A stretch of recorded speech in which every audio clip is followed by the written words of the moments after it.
Est-ce qu'un pays fictif comme le Wakanda peut servir de modèle pour les pays africains? Alors ça peut paraître hors sujet, mais pas tant que ça, parce que d'après le film, ce sont en partie leurs avancées technologiques qui permettent au Wakanda d'être prospère et autosuffisant.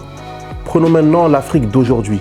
C'est un continent riche de ses matières premières, comme on aime bien le rappeler, mais qui pourtant, dans leur grande majorité, sont exportées à l'état brut.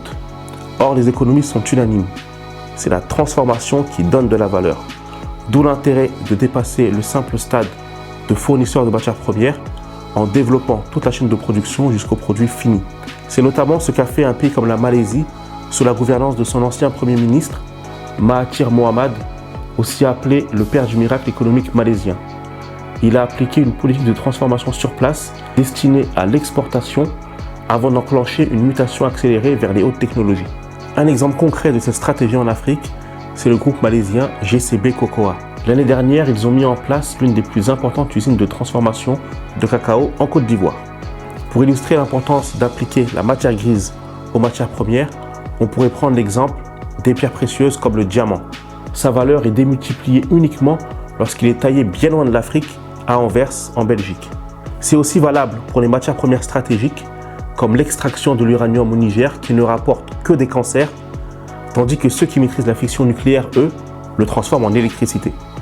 C'est cette tendance qu'essaye d'inverser le milliardaire nigérien Aliko Dangote en cherchant à raffiner le pétrole localement. Maintenant, poussons la réflexion un peu plus loin. Imagine un pays qui n'aurait pas de cacao, pas de pétrole, pas d'uranium, pas de diamant.